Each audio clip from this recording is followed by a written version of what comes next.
I'm John Markham, president of the UCSC Emeriti Association, which sponsors the Emeriti lectures, one in the fall and one in the spring. And the series was founded in 2003 by Emeritus Professor of Chemistry Joseph Burnett, and Joe's right here in the front row.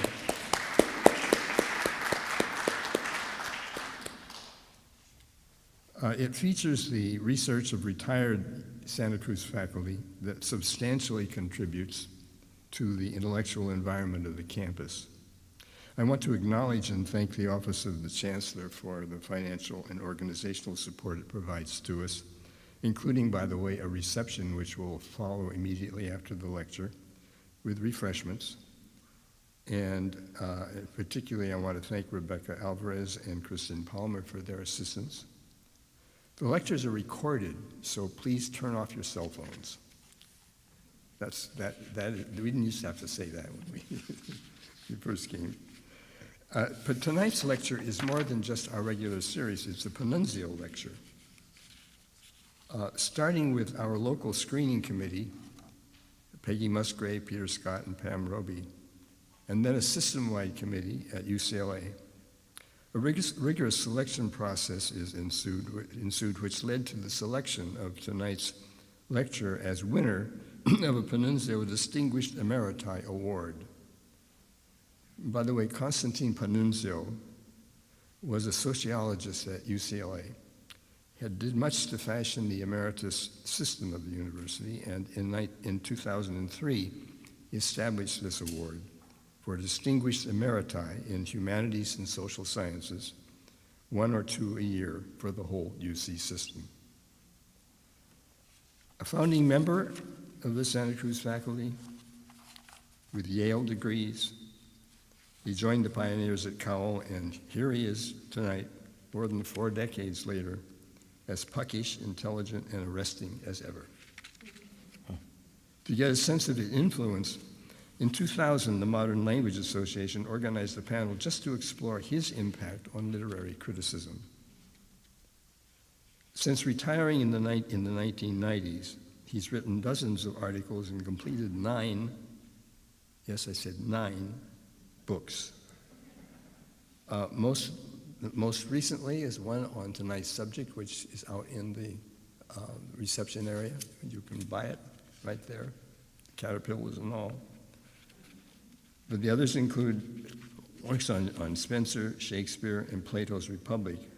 And I understand both Plato and Spencer's Republic are available now too, or will soon be. He tells me he gets up at 2 or 5 in the morning and works. Now tonight's subject is on Dutch still life, which raises this question. Why do the Dutch in the 17th century still life paintings place emphasis on chaos, entropy, and disorder? How did still life painters portray the conflict between order, harmony, and beauty on the one hand, and disorder, damage, and death on the other?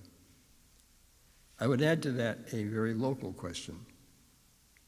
Do the depredations inflicted by such tiny terrorists as caterpillars and snails include slugs? Harry Berger.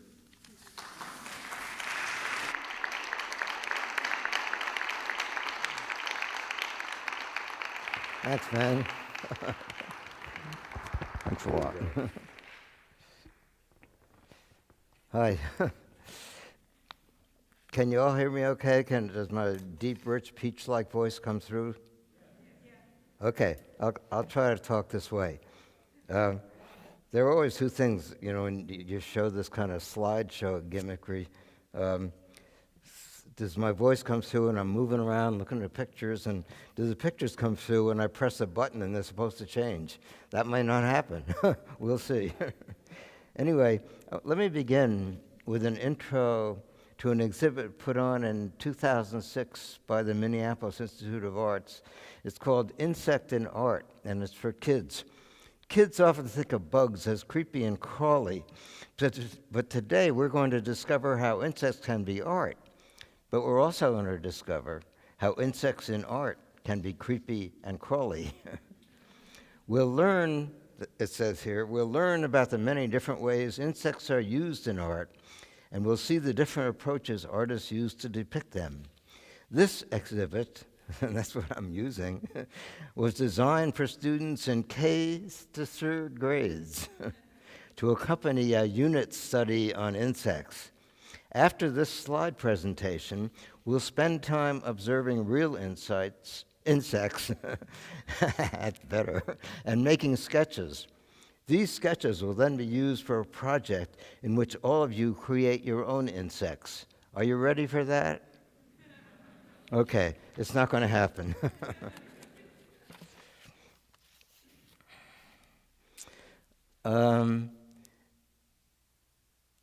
This talk, I'll read the introduction I sent out much earlier, and maybe what John just read, but there's some changes in it.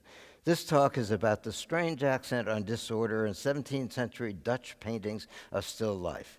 The still life genre includes pictures of flowers and food in domestic and outdoor settings. Its focus is on the conflict between an emphasis on order, harmony, and formal beauty, and an emphasis on disorder, damage, and death.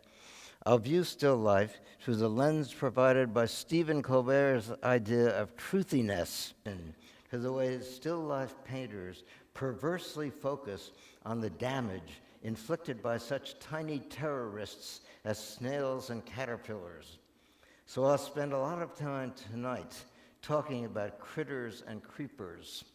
You see up on the left there. Nature in the raw is seldom mild. So argued the American Tobacco Company in the 1930s on behalf of such refinements of culture as Lucky Strike cigarettes. Raw tobaccos have no place in cigarettes. Well, it may be mulish of me to direct this wise saying toward the representations of nature in 17th century Dutch still life paintings, but that's what I'm going to do. Now we're going to struggle with this machine. That worked? Woo.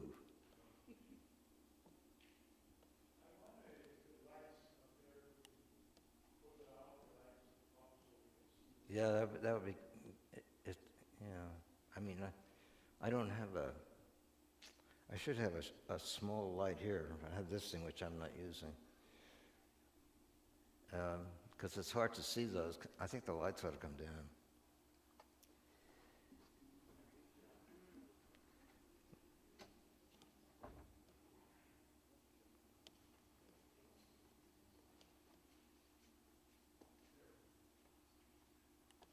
I just have to make sure I got the first ones on. Okay. Dutch still life paintings seem on the surface to be paragons of mildness, but my objective in this talk is to challenge that impression.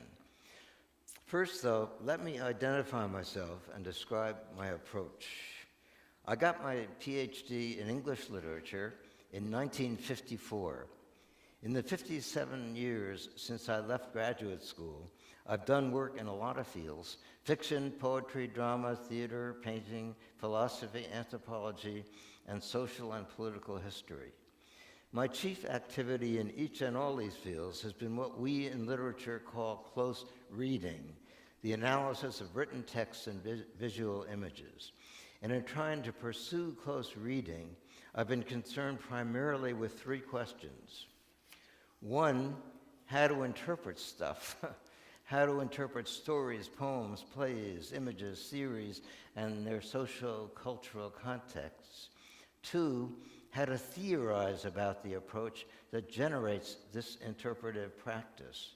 Three, how to place both the approach and its objects in historical perspective. These questions may make my projects and practices sound more formidable or esoteric than they really are. I try to describe them in ordinary language, and I try to use as little jargon as possible. Still, if you're not only going to interpret things, but also try to account for how you interpret them, it's hard to avoid some theory and jargon. So what I want to do today is talk about one of my current projects.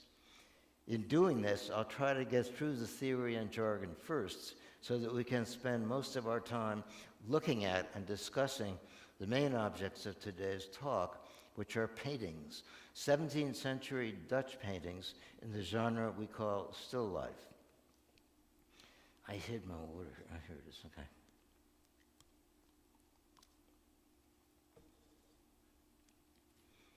The first and most obvious thing to say about Dutch still life of this period is that it's conspicuously realistic.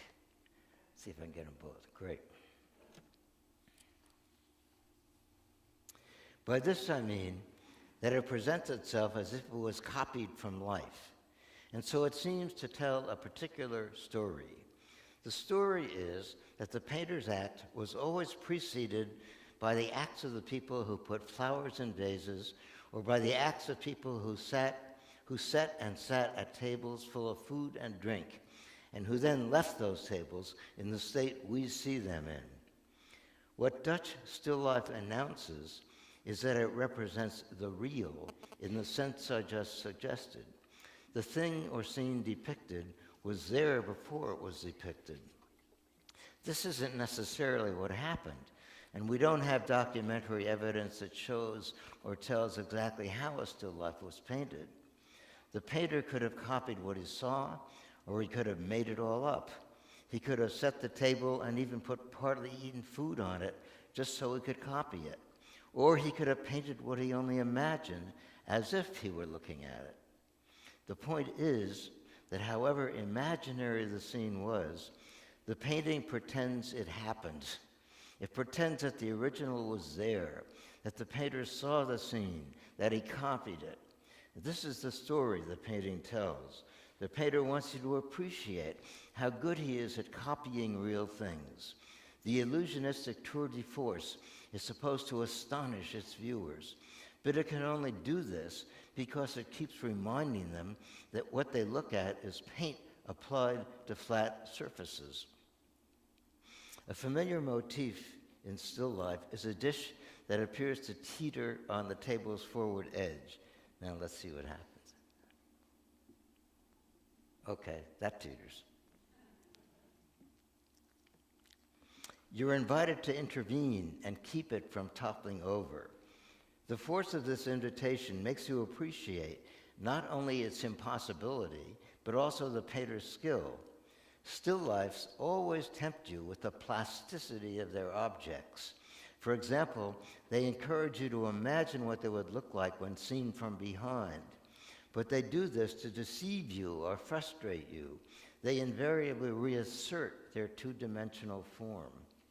In other words, still life's display of three-dimensional illusion always flaunts the fictiveness of its reality effect. It's staged as a fictive anecdote. The not-so-secret history it announces is that it was the artist who set the table and who posed the objects on it. Still life painting both asserts and denies that the table had been set, the meal prepared, the food eaten, before the painter came into the room and copied what he saw.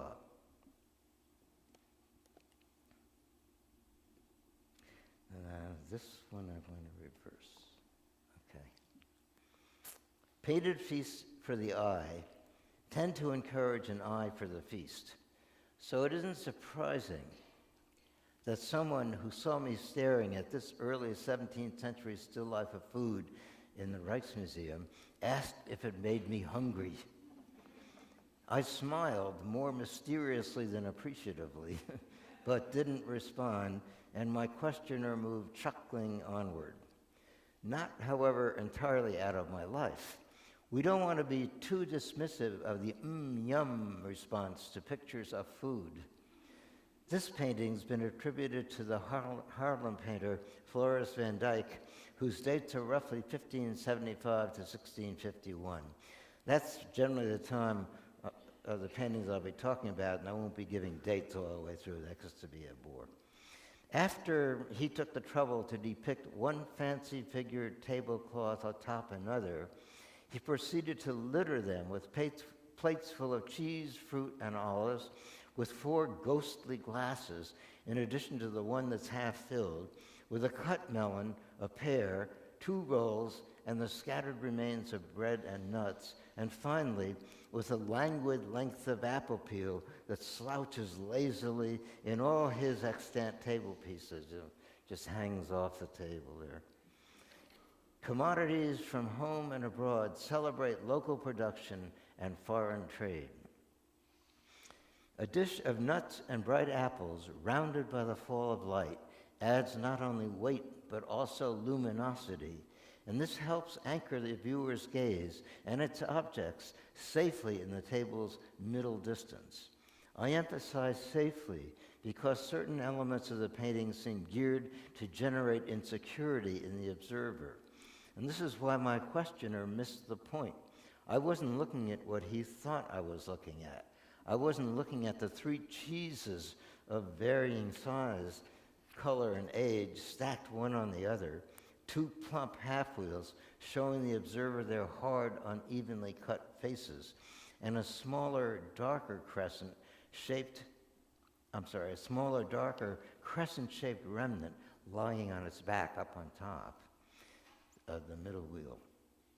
I had already confronted and rejected their charms, and I was distracted by other features of the painting, features that didn't so much entice me as perplex me. I was trying to figure out 2 things. 1, how to help the painting's perspective scheme keep things from sliding off the table. And 2, what to do about the predicament of the precarious pewter plate that sets the observer on edge in this still life as in so many others. The plate in front that always looked like it was about to topple off. But it was hard to concentrate, at least in the museum, because at my back I always heard the genial clamor of smacking lips. Confronted by Van Dyck's table, tourists tended to gather around the Gouda. And that's certainly one response the so-called banquet still life seems intended to evoke. There's also another, for the still life of food always tells 2 stories. The first is a story of preparation and consumption. In this story, the painter's act is always already preceded by the occasion in which people set the table and used it and left it as we see it. But then, look at the pewter plate perilous. Both the tour de force of an impending gravitational disaster and the conventionality of the motif, it's in a lot of paintings, identify it as a painter's trick. And this is the second story. Even as Van Dyck's style feints toward realism, it flaunts its painterly skill in such details as the tablecloth design, the texture of the cheeses, and the reflection on the black dish. The feint and the flaunt together remind us that it was an artist, not a family member, who set or laid this table and posed the objects on it. Did he imitate a scene he was looking at, or did he make it up? Even if he made it up, he still tries to leave the impression that the scene was there first, and he copied it. It's almost too easy for iconographers. Iconographers are people who explore symbolism or turn everything into symbols, even if they aren't. It's almost too easy for iconographers to point morals and fingers and to convert the painting to an allegory of excess or vanity. Yet Van Dyck's cheeses have their own substantial and pre-iconographic charms. The stack sits near the back of the table. The lowest and largest piece is also the youngest. Its yellow face, pockmarked with specks of mold, dominates the scene, smiles complacently at the passers-by who fancy it, and overwhelms the pewter dish it's posed on because the black shining of the dish yields to the yellowy reflection of the cheese. The dish, in turn, beams the reflection back to the cheese, which is brightened by it, where, in an excess of self-delight, it reflects its reflection. On the edge of the same dish rests a knife that points its tip toward the cuts in the cheeses. At first glance, the objects surrounding the stack hold it in place by registering a series of similar tonal or directional pointers that converge on it. Centripetal lines of force travel toward the stack from the dish of grapes through the top of the glass, and from the apple peel on the left tablecloth crease through the glass and knife, and from the pewter apple dish through the dish of olives, and from the pear through the earthenware jug, the roll, and the cut melon. They culminate in the yellow cheese and lead the eye toward its sunny countenance. But the stack of cheeses anchors and energizes a solar system of its own. Each cheese is turned at a different direction, at a different angle, so the stack seems slowly and majestically to rotate, and this imparts motion to the ring of satellites surrounding it on the table.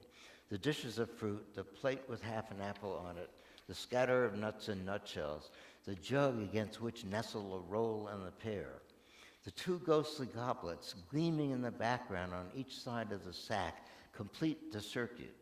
Thus, although everything is stationary, everything registers movement. You following me on this? I'm staying slow and staying on one thing to give you the sense of how these things work, and then I'll move a little faster later. What kept me fixed for a long time before Van Dyck's imaginary table was not the impression of movement alone. It was the plane of movement. The axis of the solar system tilts forward. Both the orbit of the satellite objects and the table that materializes it incline precariously toward the spectator and make the objects appear to slip forward and slide down the tilted table. This sense of vertigo is most sharply induced by the black plate. In spite of the apple, it teeters on the abyss between the tablecloth and the observer. And this is why, to respond finally and belatedly to the inquisitive passerby, I wasn't gazing at the cheeses and longing for a bite. It was the imperiled plate that preempted my attention and even called my bluff by inviting me to reach in and forestall a looming catastrophe, that it would fall.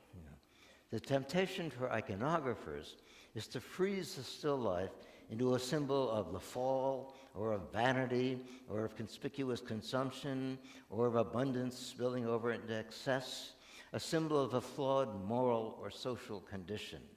But there's a simpler set of meanings at work here. Take a look at the creases in the white linen. They articulate a history, the history of a ritual repetition deeply inscribed in the domestic order of Dutch culture. The washing, pressing, folding, storing, unfolding, and spreading of the tablecloth. Its importance to gestures of hospitality. Its virtue as an index not merely of the prideful desire to display possessions, but also of the domestic care that ensures the continuity of household order. This implied history underwrites the plot of the banquet still life. The table was set, food was laid out, and people partook. The broken bread and nuts and peels and cuts in the cheeses index these acts of consumption, acts made all the more unruly by the pristine crispness of the tablecloth. Once again, did Van Dyck make all this up, or did he imitate it from a model? The basic idea necessary to a theory of imitation or copying is the postulated existence and priority of a real-life original. Postulated, not merely actual. One Dutch term for imitation is three Dutch words, neer het leven, N-E-E-R-H-E-T-L-E-V-N, neer het leven, which means from the life or after the life. From or after. The temporal relation featured by that formula is important. The life was there first, even if it wasn't, by which I mean a painting that could be completely made up in the painter's head can look as if it's a copy of something that was already there, and that's what the Dutch were trying to do. Charles Sterling's excellent discussion of the origin of the term still life connects it to this neer het leven, from the life formula. The Dutch term stilleven appeared in the jargon of the studios, he said, in the 1650s, when leven, life or nature, simply meant model or living model. Still, of course, meant motionless. Stilleven, then, as opposed to the painting of figures or animals, was the painting of things incapable of moving. Now, let's see what happens. Yeah. In other words, the objects of still life were described as things incapable of making the kind of trouble that sitters in group portraits make for their painters and each other. And if you spend time on this, what you would see is all these guys are shoving each other around, each trying to get the center of attention. This is a wonderful guy on the right with an afro coming into place. Still life, group portraits and we'll come back to still life, but group portraits are always sort of competitions among the sitters, and there are always people making trouble trying to get the attention, and that's the way the painter does it. I won't be talking about group portrait, but I want you to get a sense of the difference in it and the similarity. Charles Sterling points out that the French term for still life, nature morte, dead nature, was first used in 756, and that it undoubtedly connotes a shade of contempt. It came into use when the idea of motionlessness was extended to include everything that is inanimate or dead. But, he adds, there are a few Frenchmen today for whom the term nature morte evokes the opposite of life. And yet this evocation lurks in the wings when Sterling enumerates the standard still life symbols, and here's his list.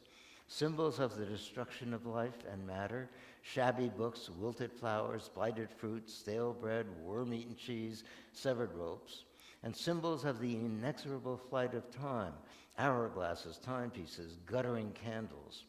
Still other symbols remind us of the precariousness of human life by likening it to a soap bubble, or they remind us of the brief duration allotted to earthly things by likening them to a flitting butterfly, a flower, a cloud of smoke. From this, Sterling and others conclude that the Dutch still life is an arrangement in process of disintegration.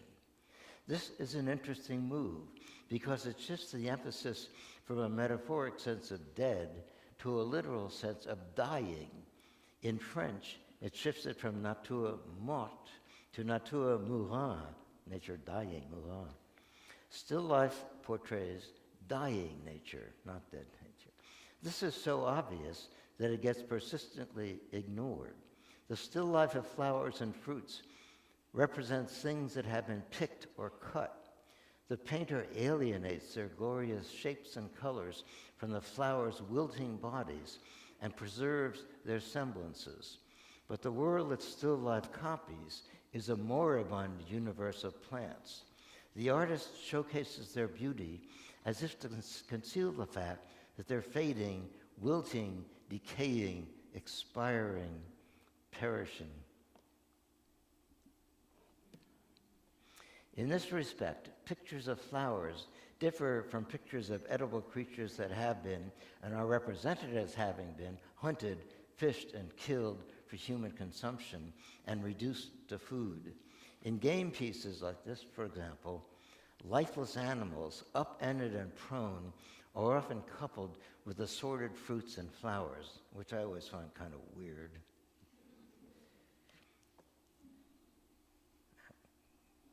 Go. Went. Regardless of what commentators say, it would be safer to treat the copied from life or near het leven claim with skepticism, because we don't really know how the painter did what he did.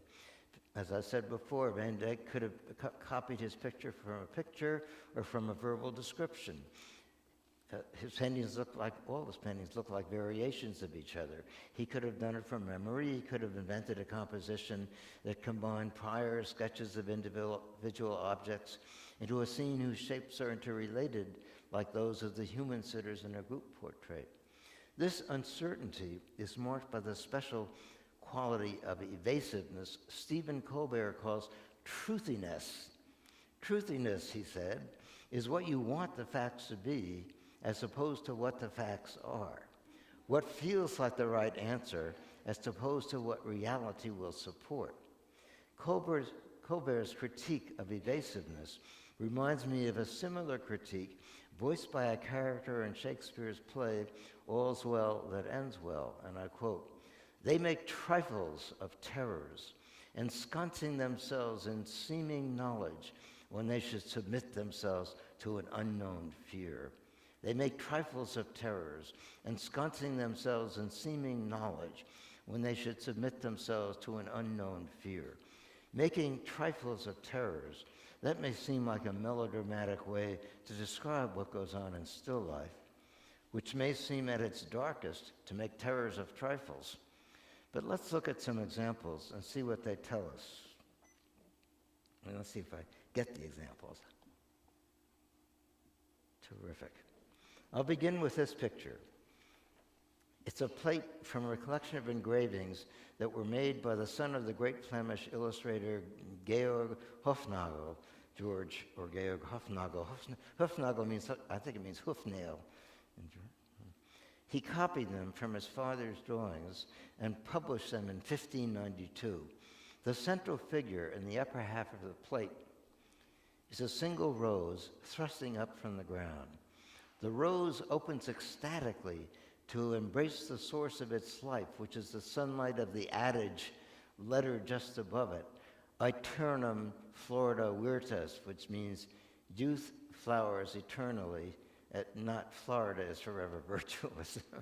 Aeternum Florida Virtus, youth flowers eternally. This flourish doesn't go unchallenged. At the bottom of the page is another inscription, and this is on your handout that you have, number 1. Mirabar celerem fugitiva aetate rapinem et dum nascuntur consenuisse rosas, which the editor of the volume translates as, "I wondered at the speed of decay in this fleeting life, and that while roses are blooming, they are also fading."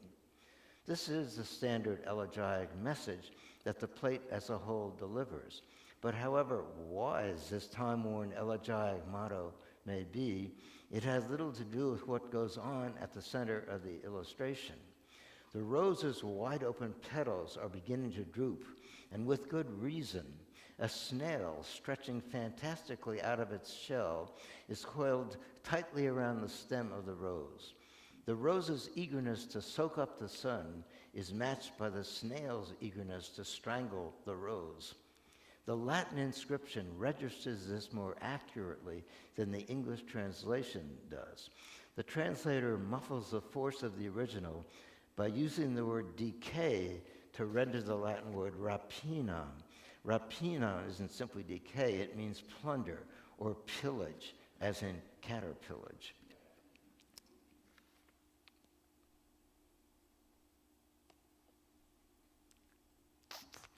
The term scholars use to classify images of this sort is vanity in its Latin form, vanitas. V becomes W, which I'll probably the word I'll be using. Wikipedia tells us that paintings executed in the vanitas style are meant as a reminder of the transience of life, the futility of pleasure, and the certainty of death. They also provided a moral justification for many paintings of attractive objects. But Wiki then darkly adds that the enjoyment evoked by the sensuous depiction of the subject may be in conflict with the moralistic message. You know, woohoo. Hufnail often portrays cut and uprooted flowers in order to emphasize the violence that's been imposed in the interest of separating the flowers from nature and posing them as art. One image in particular serves as a comment on their predicament. At the top and center of this plate hangs a large tarantula, its rear legs shackled by brackets on either side of the plate's printed title, which, not surprisingly, is tarantula. Its other legs are folded about its body in a delicate, dancerly pattern. The brackets serve as props for the arachnoid trapeze artist to swing from as he performs his aerial routine. They also serve as restraints that keep him securely confined. Yet maybe the spider isn't swinging, but hanging.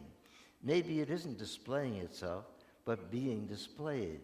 Dead spiders and flowers are shackled into their poses and made to perform. The tarantula presents an iconographic tease. How are its image and name related to the inscription at the bottom of the page? Virtutem terribilium tuorum degenerationis. This syncopates 3 verses of Psalm 145, which in the Geneva Bible goes like this. Generations will declare thy terrible powers. But it oddly leaves out the more positive middle verse of the Bible. I will meditate on the beauty of thy glorious majesty and thy wonderful works. Or are we then being invited to substitute the tarantula for the wrathful Old Testament God? Such a demonic contestation might induce the generations to invoke God's wrath with ever more fervor. The image of a dead monster hanging on display may then be the answer to their prayer. These possibilities are crossed by another, more fleeting phantasm. The spider's position and form vaguely echo those of the terrifying Christ in the Last Judgment.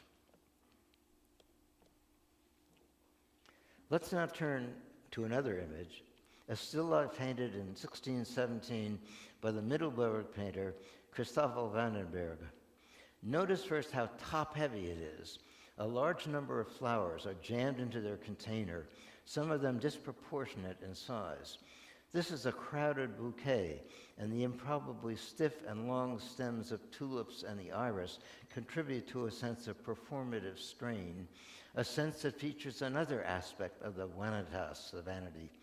There's something pushy and uncomfortable about the thrusting forth of so many pretty faces competing for the observer's attention, while their short and densely packed stems struggle for existence in a brackish underwater bottleneck.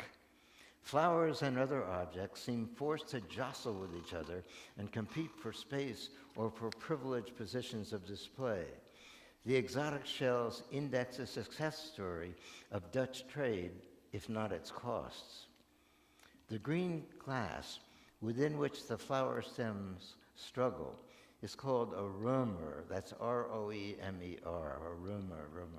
The term has often been translated as rummer, for rum, but that's misleading.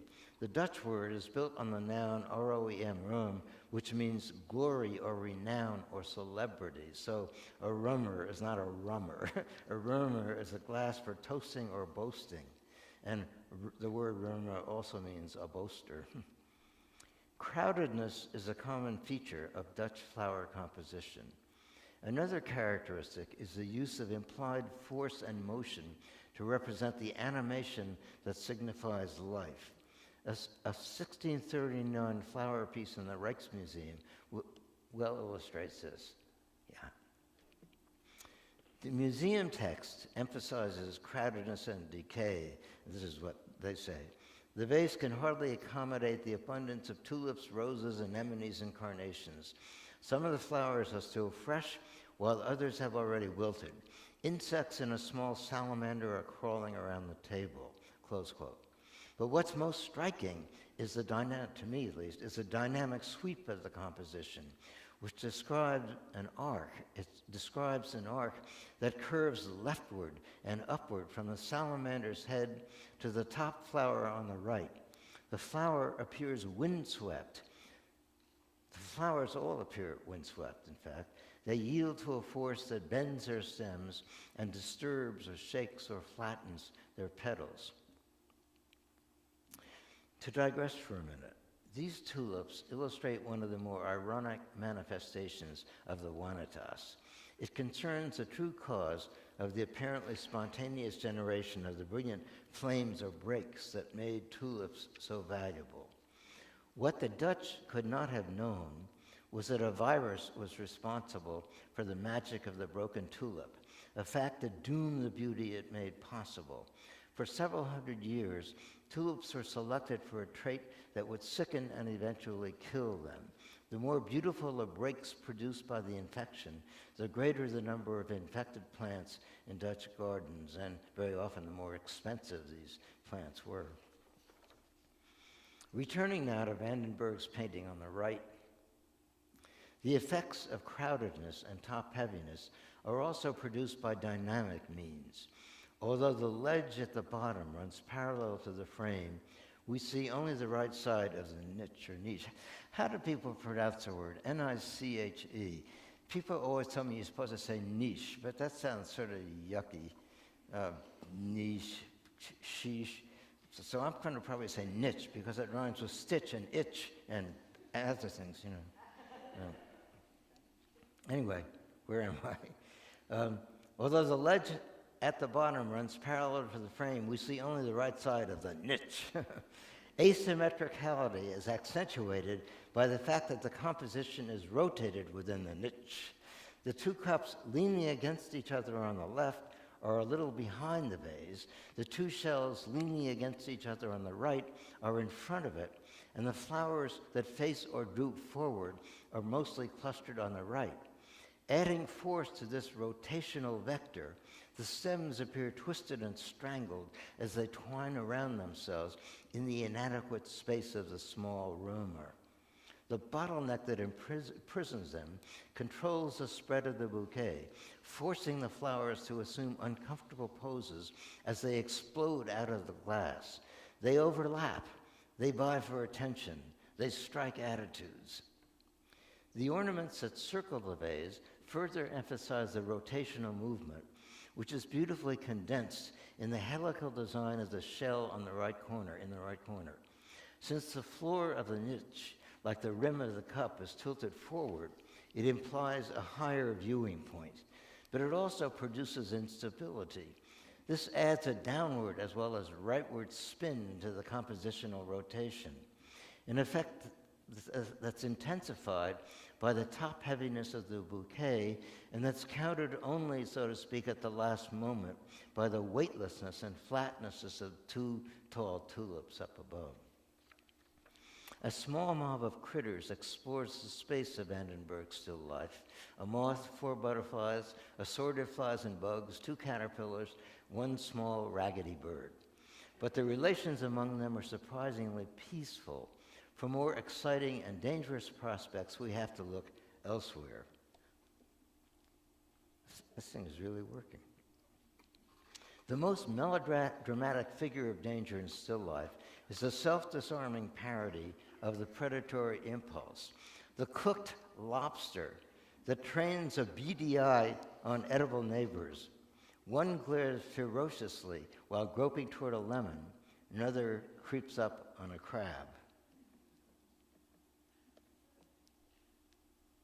Now, got one more to come.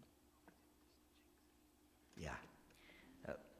This lobster by Willem Kaef has been beautifully described in a National Gallery booklet by Erica Langmore, and I quote what she says, it's well worth quoting.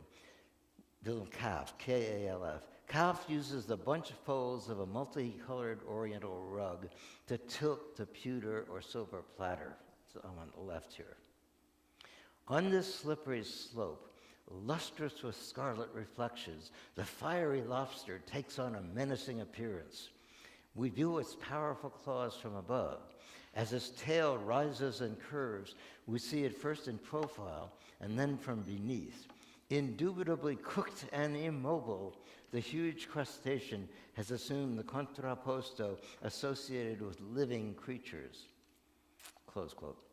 Because of its remarkable action-ready pose, Kaef's lobster appears less listless and slow-moving than its fellows in other still lifes, and less inert than it should, given its state of being, namely boiled and dead. Most painted lobsters are standoffish and reserved. Maybe you're familiar with the silliness of the early modern pose that features what's been called a Renaissance elbow. Do I have two? I think I have two.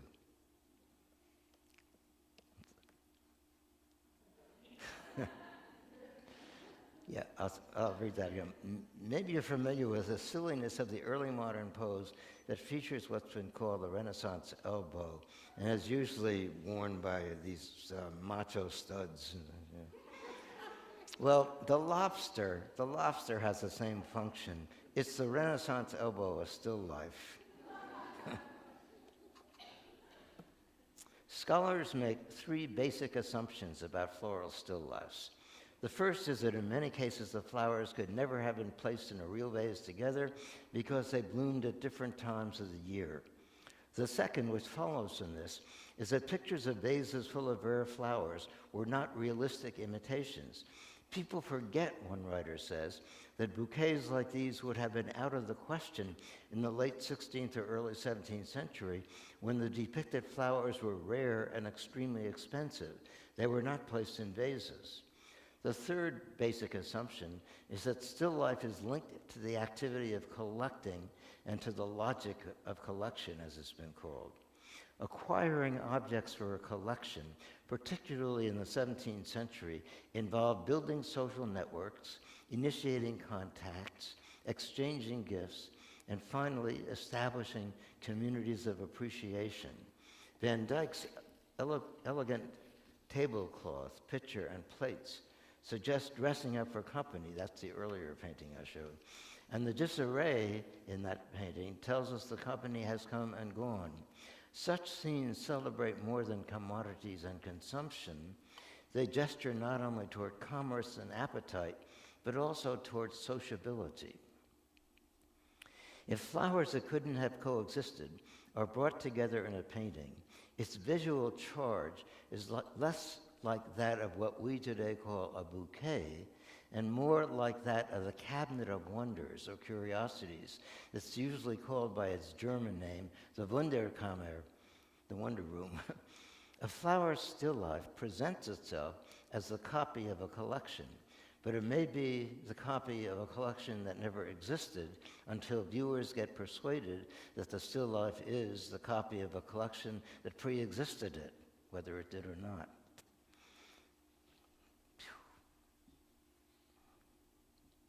How are you doing? All right? Anybody thirsty?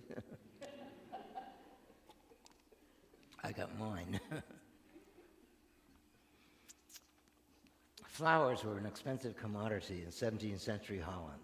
Some were no less costly than works of art, and they were treated as such in paintings.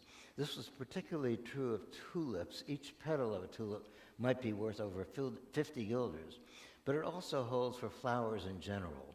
One writer dryly suggests that the hyper-realism of flower pieces probably reflected an attempt to give the viewers their money's worth, making the flowers look as realistic as possible, made them seem more like the expensive flowers. It's all the more telling, then, that in 5 paintings of expensive bouquets majestically posed before aerial views, this is the one I'm going to use. It's kind of washed out, and you can't see it too well. The painter Ambrosius Boschert, who lived from 1573 to 1621, Boschert inflicts caterpillage on rose leaves. Three of his works include likely suspects: a fat caterpillar on the ledge, one, a snail on the ledge, and another, 2 small caterpillars foraging in the foliage, and a third. In 4 of the 5, the windows open up like this one does on landscapes. Given the preciosity, the preciousness of Boschert's flowers, there's something perverse about his insistence on depicting damaged leaves. If you look over on the right, you'll see, toward the bottom, you'll see the leaves that have holes in them, that have chomp bites in them, bite holes. And there are several others. You can't see that well in this painting, but they're there. And that's why I'm showing this painting, because of the damaged leaves you can't very well see. Although the bouquets Boschert invented clearly could never pre-exist his painting of them, he presents his imaginary flowers as assailable creatures exposed to the perils of the soil. Leaf holes are picturesque. They let the sky show through. They're realistic. They dramatize the still life painter's unwillingness to idealize. But they also extend the reach of the vanitas. The co-presence of damaged leaves and curious critters elicits a standard response, exemplified in this comment on another Berger painting by a curator somewhere, and I quote, "Berger wants us to know that the earthly loveliness of the flowers is transient. A sense of passing beauty and decay are conveyed by the fly in the foreground and by the caterpillar which marches up the stalk of a tulip ready to devour it." Close quote. Berger wants us to know. The rhetoric of intentionality in this comment guarantees its truth by transferring agency from the commentator to the artist. Berger, the painter, wants us to know. I had no quarrel with this move. Berger wants us to know anything we say Berger wants us to know. This is the essence of what Colbert calls truthiness. We use the painter's authority to validate what we want the facts to be, as opposed to what reality will support. But in this case, I'm bothered by the asserted content of what Berger is supposed to want us to know. The earthly loveliness of the flowers is transient. This is so truthy. It speaks to our mortality. I'm just not sure it's a message conveyed by the image of the caterpillar marching up the stalk of the tulip, as this writer says, ready to devour it. The collocation of the chewed leaf and the militant caterpillar doesn't attest merely to transience and change and passing away. It attests to the rapacity of nature, green in tooth and claw. The rapacity of nature, that's a heavy phrase to load onto Berger's punch-sized predators. Observers tend to find them cute rather than crapulent. That's a great word. It means intemperate, but it's a much funner word than intemperate. Crapulent. Observers tend to find them cute rather than crapulent. Yet for anyone who takes the vanitas seriously, it would be foolish to overlook their figural force. They represent the pillagers of plant life, and their prowess has been most energetically paraded in the work of the great Maria Sibylla Merian, who lived from 1647 to 1718, and who's my sort of hero in this story.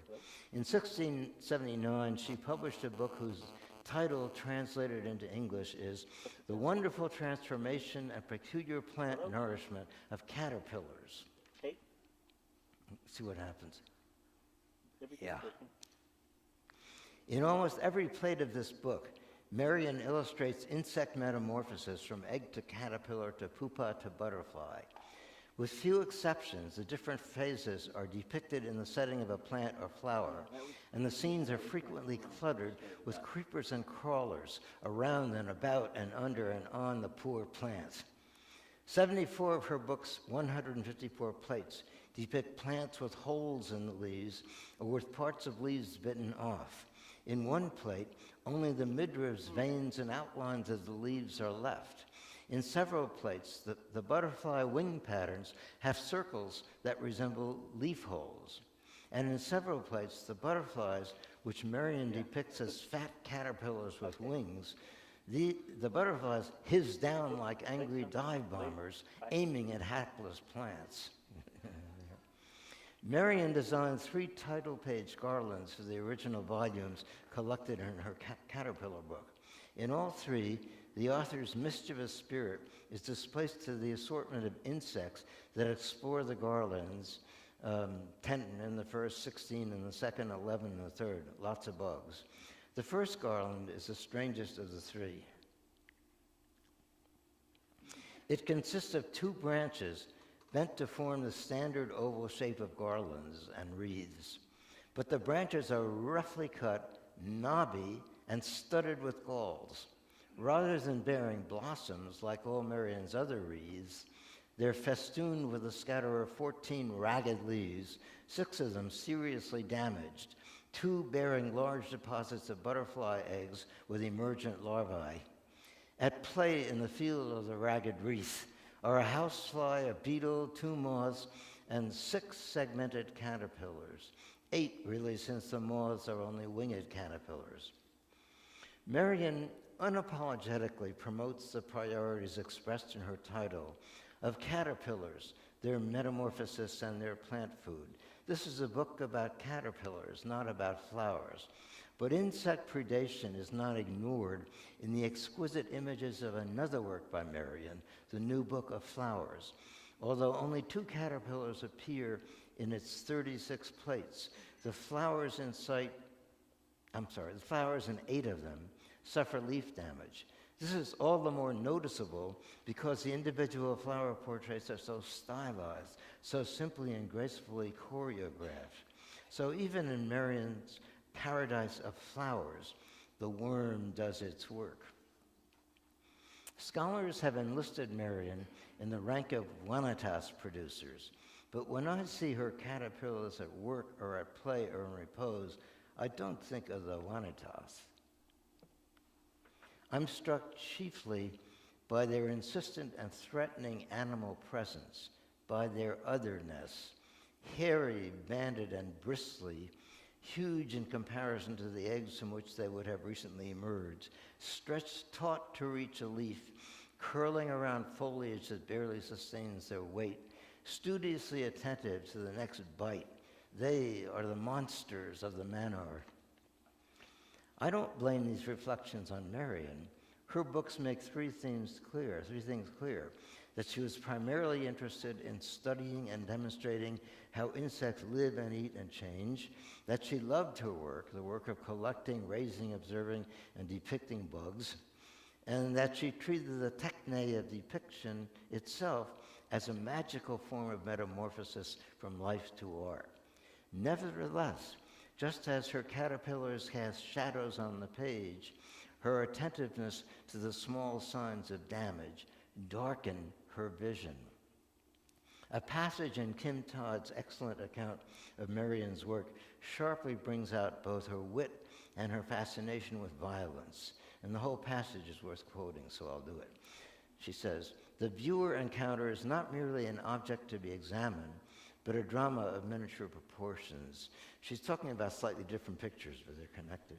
In each picture, a caterpillar appears on the plant it eats, along with its pupa, its cocoon, if it makes one, and the resultant moth or butterfly. Sometimes the butterfly is laying eggs on a leaf or along the stem. Often the caterpillar's predator, a fly that will emerge from the cocoon after killing its host, appears also with many of its life stages. In one watercolor, the pink flower seems from a distance flawless.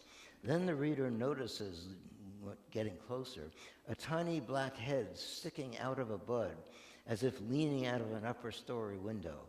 A black-headed green caterpillar inches across the top petal of the other bud. The centerpiece bloom has its petals marred by a tiny banded larva. 2 yellow moths hover nearby. Life, she says, has taken over, close quote. This conclusion is too optimistic. It doesn't do justice to the force that dominates Marion's world, because there, death has taken over. But her version of it, like the Danse Macabre, is lively.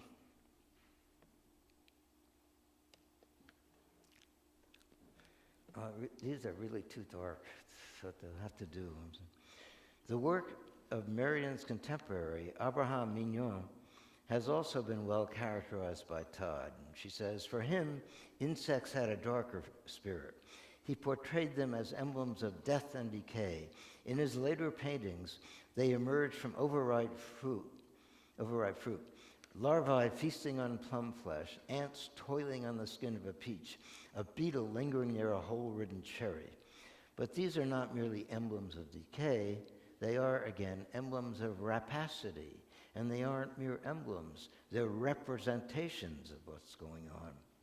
The objects Mignon depicts, oysters, flowers, leaves, are sometimes under attack. Sometimes they just go bad by themselves. Only time and rot assault them.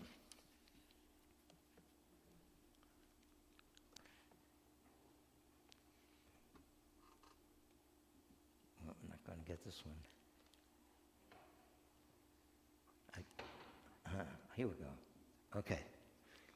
Let me quote the comments of the curator of the Rijksmuseum, where this painting of oysters is displayed. He cites one view articulated in the 17th century.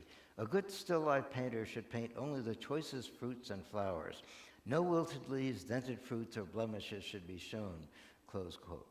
But the curator goes on to show that in each of the bunches of grapes in this scene, at least one grape looks imperfect or decayed. The cherries are fresh, but even on these, spots can be seen. The glass on the left is placed upside down. The light falling in from the left toward the front of the table produces a gloomy effect on the other objects. And finally, the oysters on the silver plate are anything but fresh. They're drooling and slimy.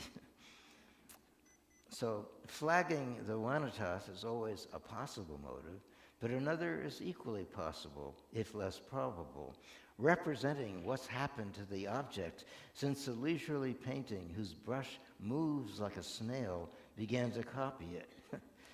He keeps painting and painting and painting it. It goes bad. The creatures in Mignon's forest scenes are depicted as if underwater, not merely under woods. At the center of the scene on the left, you can't see this very well, so you have to take my word for it. A mother finch feeds a nestful of fledglings while the father guards from above, upper right in the darkness. And well he might. The mother sits on the barrel of a gun being aimed by a hidden hunter. I wish you could see that, but you can't. But there is a gun barrel going through there, and she's sitting on it. The nest is surrounded by spoils of hunting and by the menace of the contending servants in the lower right corner. There are two servants fighting in the lower right corner. A dead squirrel hangs pathetically in the right foreground. Living creatures eye dead ones, and their gaze is returned. At bottom left, one dead fish gawks intently at a squirrel, and to their right, another dead fish stares at a frog. Underwood in Mignon's world, the marks of human intervention are predatory, but their strange convergences pick out a new and bizarre version of a familiar genre, the wilderness as cabinet of wonders, Wunderkammer. Dead rabbits or squirrels and fish, looming spiders, capsized lizards, and inquisitive ornamental snails are all on display as woodland collectibles. Mignon's darkness can be mischievous. He explores what happened to baskets or heaps of fruits and flowers when, like Little Red Riding Hood, they get lost or left in the woods. His flower pieces are experiments with quirky indoor action narratives. You can barely see the main thing. On the very left, there's a dark figure, and it's a nasty feral cat going like that. Okay, I don't know if you can make it out on the lower left. In two almost identical paintings, cats excitedly overturn vases of flowers. The cat figure, when you see him, looks positively feral. It's an intruder from the wilder world of Mignon's woodland scenes, and it frightens the flowers, upsetting not only the vase, but also the viewer's expectations. Tim Todd writes that Mignon worked in a tradition in which plants and animals were used to represent elements of Christianity and morality. And yet our own descriptions don't support this idea. Elements of Christianity may be the message that first greets you or greets observers in a culture attuned to Vanitas displays, but these elements provide a framework that excuses and enables the portrayal of the darker spirit. It isn't necessarily the case that veracity gets sanitized and vanitized. It may be that, in a kind of reverse iconography, the conventional appeal to vanitas opens the door to the darker pleasures of portraying rapacity.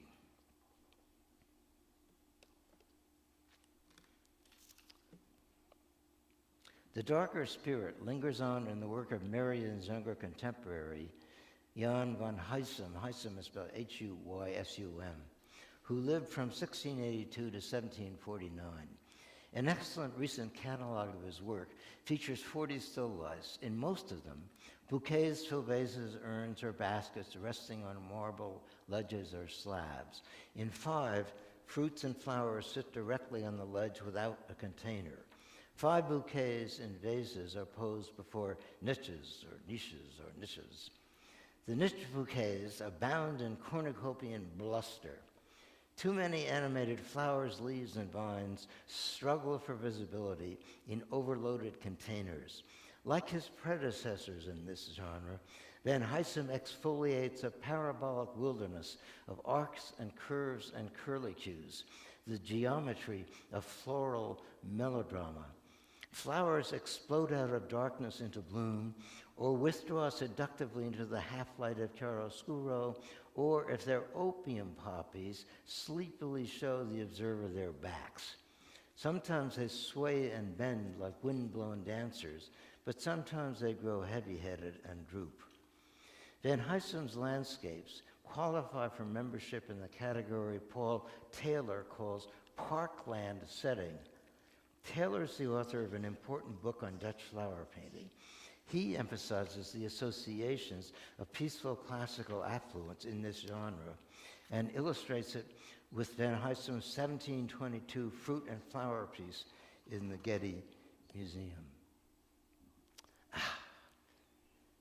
See, that blank space should be dark, and you can hardly see the thing over there, but I'm going to have to talk about it anyway. The 1722 painting on the right, if anyone's back there, is there no way of turning that off for a second? Maybe no one's back there. I can't tell. Anyway, Taylor describes a cascade of garden offerings lying on a balustrade surrounded by the woodland of an estate. Behind it on the left is an elegant classical urn. I don't know if I don't have I should have one of those pointers with lights, but I don't, because I'm not a real art historian. I'm phony. But there's a coppery colored thing in the back, and that's an urn, and it even has a profile like an ugly man. I'm sorry you can't see it. Anyway, this is Taylor describes the elegant classical urn, and in the distance on the right, which you can barely see, God, can you see what, there's a statue over on the right, and very great, yeah, the statue, and then there are 2 people, and one person, yeah, great. Now, why did you give me that? One person is pointing, and there's a woman holding a basket or a box of something, and the man is pointing.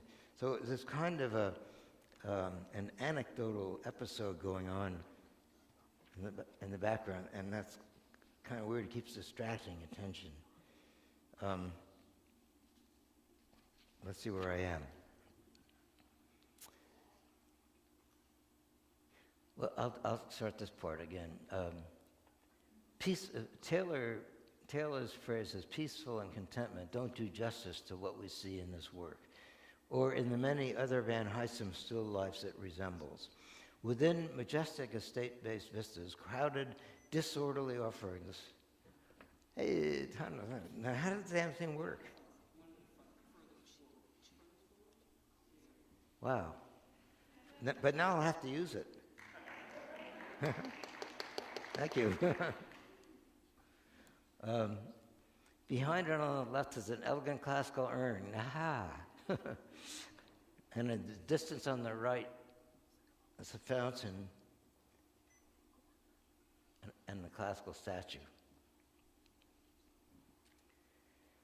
And as I say, Taylor calls this a scene of wealthy contentment, and I'm saying that may be true as far as it goes, but peaceful and contentment don't do justice to what we see, because what you generally see in his works, Van Huysum's works, are crowded and disorderly offerings that swarm with insects and are troubled by episodes of leaf damage and virus spots and wounded fruit. Taylor's cascade is a euphemistic way to describe what looks more like a heap. This looks more like a heap, not a cascade. This particular heap has the shape described in the OED definition of heap, a collection of things lying one upon another so as to form an elevated mass, often roughly conical in form. But I want to say an elevated mess, often roughly conical in form. Van Huysum painted a series of such heaps. They depict tangles of garden flowers, edible fruit, assorted plants, leaves, and branches, piled together near containers. In all but one of the heaps, large open containers are filled with plants and flowers, and the heaps overflow their containers and spill across a marble ledge. This example is an exception. Behind the tangle, the looms and lurks in coppery shadow. Unlike the urns in Van Huysum's other parkland scenes, this one is covered by a lid and reduced to a background ornament. It has the form of a monstrous profile, if you could see it. The effect is momentarily sinister, but then we see that the light reflected from the heap picks out a frieze of little cupids playing around the urn, around there. Van Huysum's heap may be formally beautiful and colorful, but they still confront the viewer as arbitrary messes waiting to be sorted out. Our sense of the messiness and garishness of this heap is increased by the modesty of a mottled, grayish-green background. The woodland that obscures the sky is scumbled, that means softened, covered by a film of semi-opaque color. The woodland is scumbled as if seen through a light mist. In the right background, you can make out the fountain, and there's the statue at the far right edge. Between the fountain and the statue, a man and woman in Roman dress survey the scene. The man is pointing to the statue, and the woman is holding onto a pot that rests on a stone fence. Draped in monochromatic bleariness, the two figures on the statue on the right look pale and ghostly, like visitants from another world. By visually marginalizing this episode, Van Huysum sends his viewers a message. He's less interested in humans than in heaps.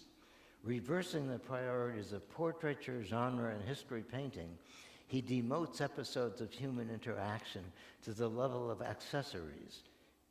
Nevertheless, he encourages you to divert your attention from the heap to the humans and watch them act out their own obscure anecdotal drama. As the man gestures energetically toward the statue, both the woman and the statue appear to recoil from his pointing arm. In the middle of the painting, a branch, let me find this thing.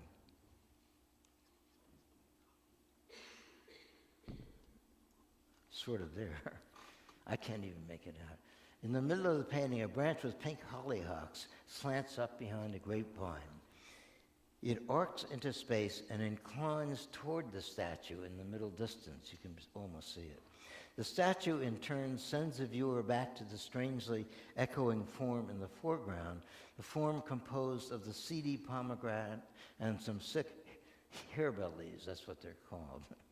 The pomegranate lies partially skinned and gouged out, as if someone had bitten into it. Its neighbor, a pallid plum being worked over by 6 or 7 ants, is in even worse shape. And this is down here. That's that enlarged, and you can see there's a little ant sitting up on its hind legs and then watching its Formican fellows go to work on the poor plum.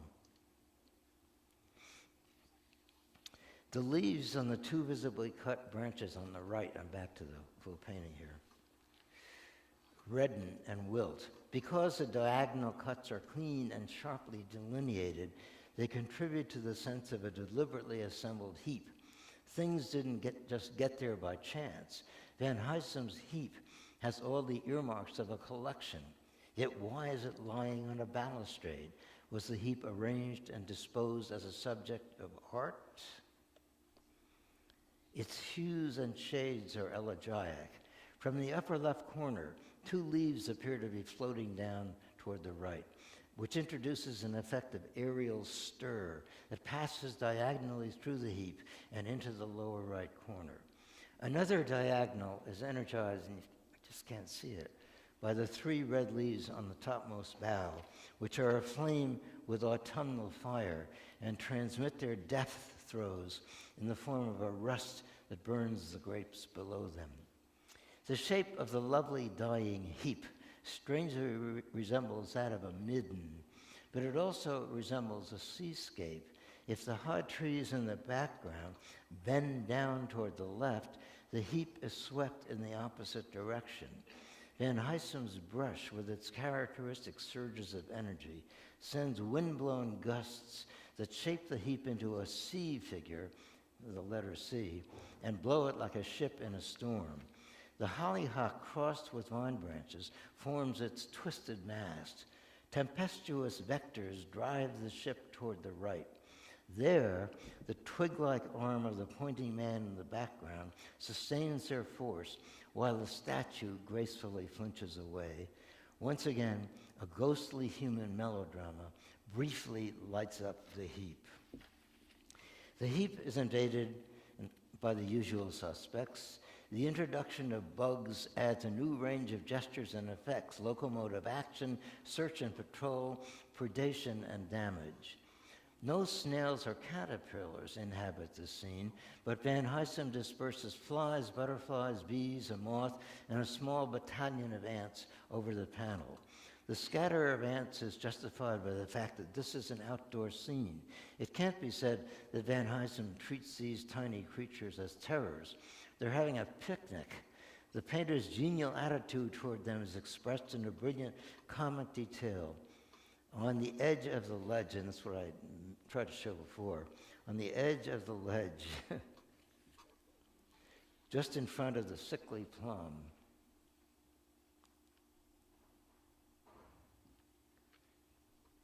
a tiny ant sits up on its hind legs and watches his comrades finish the plum off. But the strangest detail is near the center.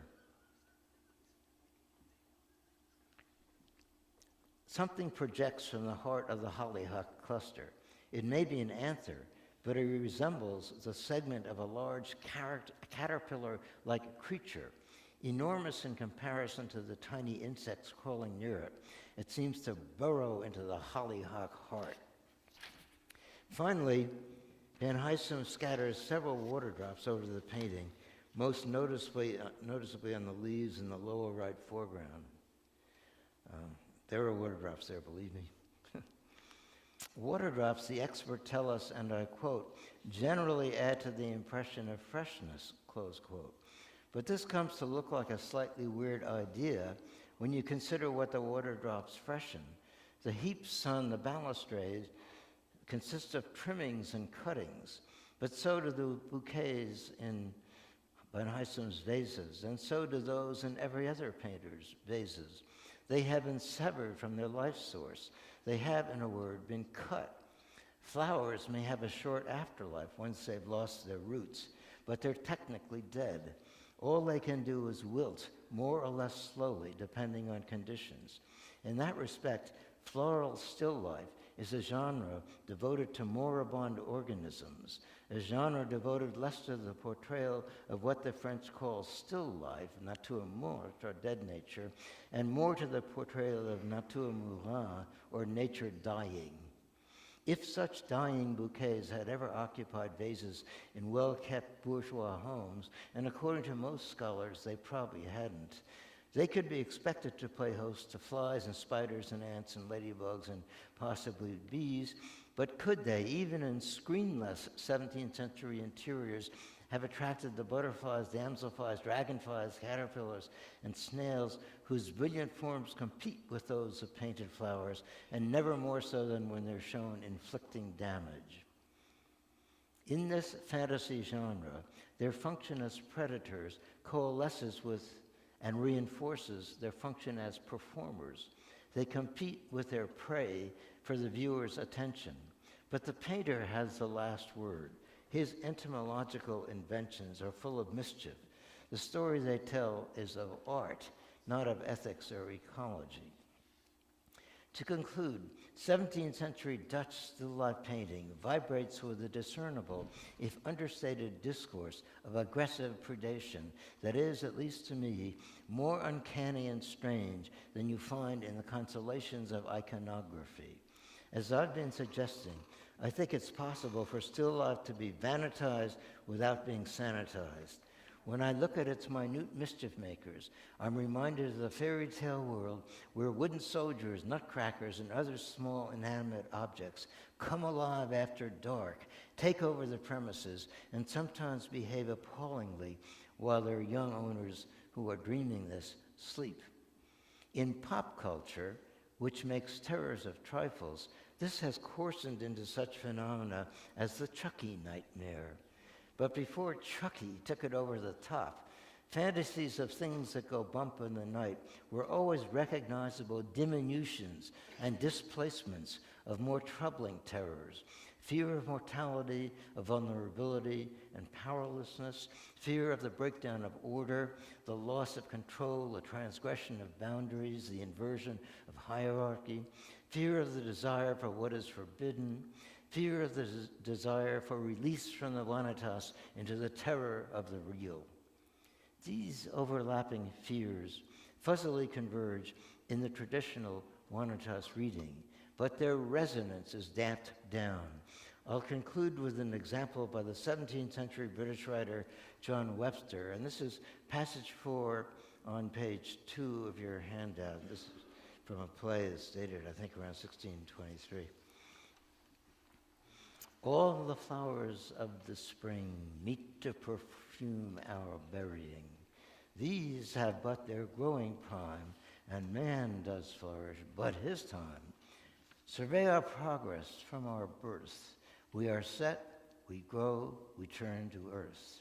Courts, adieu, and all delights, all bewitching appetites. Sweetest breath and clearest eye, like perfumes, go out and die. And consequently, this is done as shadows wait upon the sun. As a practice that claims to reproduce the expressed symbolic intentions of a past era, iconography sometimes fails to illuminate the darker corners of still life. The corners are already dimly aglow with the radiance of tiny terrorists who call attention to themselves as predatory performers. They compete with all the flowers of the spring by slowly chewing them to bits. And consequently, as they silently chomp away under allegory's protective cover, they throw large shadows against the wall of sleep. All the flowers of the spring meet to perfume our burying, a predictable dash of what Colbert calls truthiness. The beautiful changes into the stink of death, into natura mort, a congregation of dying flowers whose captive fragrance withers into grief. But flowers and fragrance put up resistance. They briefly revive in line 9 of Webster's poem in the words, sweetest breath and clearest eye. And here they celebrate not the shortness of life, but its sweetness, its beauty. And then, and consequently, they go out and die. Their sweetness vanishes into the gloom cast by the shadows that wait upon the sun. What a strange and terrifying notion that is. Natura mort with a vengeance. The shadows serve the sun. They dutifully attend its rising. They patiently wait for it and for its galaxy and for all moribund galaxies to wilt and die.